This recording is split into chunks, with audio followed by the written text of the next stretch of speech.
Headlines like Pentagon shooter, other strike symbols of power for the powerless. This doesn't empower anybody. Shooting two innocent people who are security guards, probably making $13, $14 an hour outside of the Pentagon, does not empower the powerless. That's how the mainstream media is manipulating this. I'm Jason Burmis. This is the InfoWarrior. We are back. Just want to point out that great bumper music is by a band named the Dropkick Murphys. I was able to see them this Wednesday, and if you want some inspirational anti-tyranny anthems, the Dropkick Murphys are the way to go. Coupling this whole Pentagon shooting, 9/11 truth thing with Ahmadinejad's latest, I guess, quotations on the September 11th attacks, it is interesting to me that this is what's coming out right now. Ahmadinejad says U.S. is lying about September 11th attacks. And he's made other statements similar to this one's in the past. But he gave a briefing in front of some international intelligence agencies on the matter, saying September 11th was a big lie and a pretext for the war on terror and a prelude to invading Afghanistan. All of which is correct. But who's it from? It's from the mouth of the most extreme enemy in the public's mind. This man has been demonized almost to the bin Laden level. In fact, I would say behind bin Laden, he's the number 2 most evil man in America, who may only be surpassed by Saddam Hussein for the idiot public that doesn't realize he's dead at this point. Okay? So we have the Southern Poverty Law. Let's look at the time frame. Southern Poverty Law Center releases We Are Change is Bad.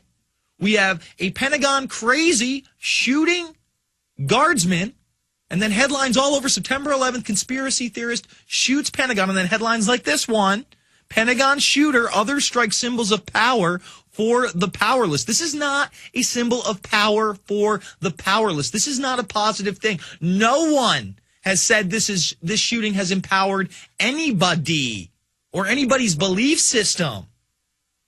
And then a day later, the most evil man in the world, according to the U.S. mainstream media, essentially espouses the same views. Very interesting. Very interesting indeed. Let's take some more calls. Let's go to Chris in Florida. Chris, you're on the line. Well, Jason, we're talking about technology. I want to let you know I've been giving away these devices that you just plug into your cell phone and broadcast over an FM band, and you can call into any of the GCN listen lines or the Alex's listen line and turn your friends over while they're doing their work during the day. They can listen in instead of their usual drivel on the media, on corporate controlled media. And I wanted to point out the fact here that the Southern Poverty Law Center is being cited as somehow a credible source by people like Chris Matthews, of course, and on the left as usual, Mother Jones. But now we have Bill O'Reilly citing them and reversing his position on the prudence of owning a gun during Katrina. I remember him saying years ago that that's just a great example of why you should own a gun. And then he reverses himself, calling it extremist.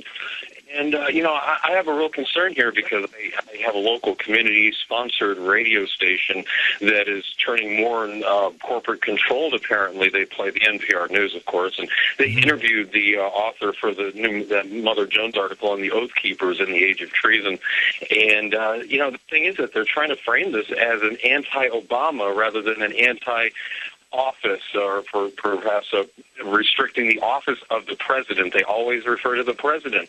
They never refer to Obama, and that's the where they always try to put words in the mouth of the Oath Keepers, or they try to paint them as racist. Well, as far as the gun issue, Chris, aside from the Oath Keepers, I also find it stunning that this happens at a time when we have this large case out in Chicago where they're saying, hey, I have a right to own a handgun as well. And we know last year the Supreme Court ruled in favor that the D.C. gun ban be taken away. For those out of the loop, you were not able in Washington, D.C. to legally own a handgun.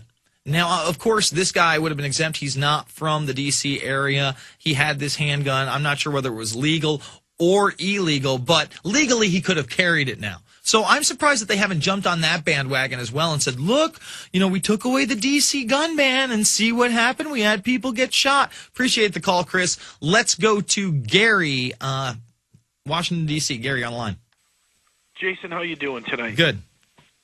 Listen, I hope you and Alex don't put too much time on this nutcase at the Pentagon, because it'll turn into like a Mockingbird event. They'll turn it into a media glamour story about anything against us. Mm-hmm. And let me tell you something bigger, which I think you guys are focused on with the poster contest. I just went through San Francisco. I refused to be T-ray scanned. I went through 4 different TSA agents verbally abusing me, telling me I had to go through the T-ray scanner and there was no risk to me. I refused it. They made me wait in a box like I'm a terrorist for 15 minutes. Mm-hmm. They brought out the pat-down agent. Mm-hmm. By the way, you're talking, Jason, to an oath keeper, and the way I'm going to go after them is legally in the court, because a warrantless pat-down. After I made it through a metal detector, absolutely 0 on the magnometer device there, and the guy was a half an inch from my genitals. This is unbelievable, and I have to tell you, never has a law-abiding citizen American born here ever attacked an airline or fellow citizens in an airline. This is ridiculous what's going on, and the way for people to stand up is not to grab a gun. It's to grab the legal papers that we should be using, and there should be tons of lawsuits by oath keepers as soon as they go to an airport. I absolutely agree, and I have not had the pleasure of flying since these body scanners have been slowly but surely being put in after the underwear bombing attempt of Christmas Eve. Or was it the day after Christmas, or I forget. It was right around that Christmas time. But I'm not getting in one. They can tell me all day that it's not harmful to me. It radiates you. It's an X-ray. And I have been put in the box prior to these body scanners. The last time I was put into the box was on my way to California to interview G. Edward Griffin and Mark Dice, who are both in my film. And me and Rob Dew are sitting there, and talk about a half inch away from your genitals. Yes, I went through the metal detector. No, nothing came up positive. We were in there for 20 minutes being questioned, patted down by 2 different individuals. They had the hand metal detector. And I was just getting sick of it. I was just like, look, man, I'll tell you what I'm doing. I'm on work. I'm about to go do interviews for a week. INFOWARRIOR.com is the website. I work for Alex Jones. I do a radio show, and I'm a documentary filmmaker. I am not a criminal, and I will certainly not adhere to a criminal practice of radiating me because of the terrorists. Let's go to Karen in Oregon. Karen, you're online. Hi, Jason. Thank you for taking my call. Those of us at taxfree15.com totally believe in peaceful resistance and noncompliance, and it's why we're advocating a national strike and economic boycott the 15th of April through the 18th, which will also encompass a constitutional education program for 4 days prior to Monday the 19th, which is Patriots' Day. And that's the day when the Articles of Freedom, which are totally backed by the Constitution and are going to restore it, will be served at state capitals to our misrepresentatives. Excellent, Karen. The website is taxfree15.com. Go there, check it out. Appreciate the call. I'll also be releasing my film, Invisible Empire, New World Order Defined, free to the world and to PrisonPlanet.tv subscribers first on April 15th, tax day. And by April 16th, I hope to have the #1 YouTube video in the world to give a message to the banksters, to the controllers, to the globalists, to the tyrannical individuals out there that want nothing less than to chip an entire populace that they have massively reduced through eugenics and dominate you through a command and control slave grid. Let's go to Ray in California. Ray, you're online.